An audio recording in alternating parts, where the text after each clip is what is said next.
11 तारखेपासून मी जे माझं बेमुदत अन्नत्याग आंदोलन चालू केलं होतं, ह्या ज्या आळेफाट्यावर वाढते अनधिकृत बांधकामांच्या विरोधात आणि या ग्रामपंचायतला झालेल्या नमुना नंबर 8च्या नोंदींच्या विरोधात, तर मी आता माननीय गटविकास अधिकारी सचिन सूर्यवंशी साहेब या ठिकाणी आले आणि त्यांनी माझ्या ज्या प्रश्नांबद्दल शंका होत्या, तर त्यांनी मला त्याच्यावर मार्ग काढतील 30 तारखेपर्यंत, या येत्या दिनांक 30 जूनपर्यंत त्याच्यावर ते संबंधित अधिकाऱ्यांवर कारवाई, कर्मचारी अधिकारी जे काय असतील त्यांच्यावर कारवाई करतील आणि ज्या काही इलिगल नोंदी झालेल्या आहेत तर त्यांना जो काही शेरा असेल ज्या नोंदींच्या संदर्भातला तो त्यावर त्या उतार्यांवर येईल अशा प्रकारचं मला आश्वासित केलेलं आहे, ज्या लेखी स्वरूपात मला दिलेले आहेत.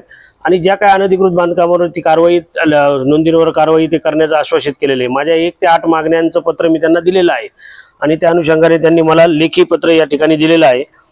मी या सर्व ग्रामस्थांचा, BDO साहेबांचा आणि पत्रकार मित्रांचा सर्वांचा सन्मान ठेवून या ठिकाणी माझं जे आजचं अन्नत्याग उपोषण होतं ते मी ह्या 30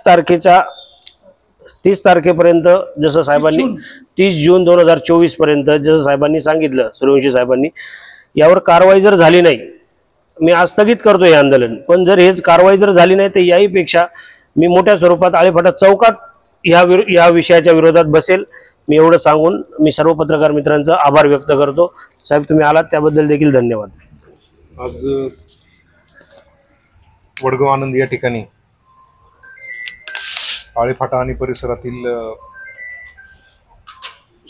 अनधिकृत बांधकामे, यापूर्वी झालेल्या बांधकामाच्या नोंदी या संदर्भामध्ये श्री नवनाथ वाळुंज यांचं जे बेमुदत अन्नत्याग उपोषण 11 जूनपासून सुरू झालेलं होतं, त्या उपोषणाला आज मी पर्सनली या ठिकाणी भेट दिली.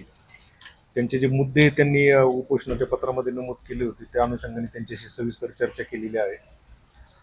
ग्रामपंचायतीच्या कर आकारणी नोंदवहीमध्ये प्रशासक कालावधीमध्ये झालेल्या बांधकामाच्या नोंदींची चौकशी आणि त्याचप्रमाणे अनधिकृत बांधकामांच्या संदर्भातले जे 2 प्रमुख मुद्दे होते त्या मुद्द्यांच्या अनुषंगाने दिनांक 30 जून 2024 पर्यंत पंचायत समितीच्या पातळीवरून क्षेत्रीय आणि प्रशासकीय अशा दोन्ही प्रकारची कारवाई केली जाईल.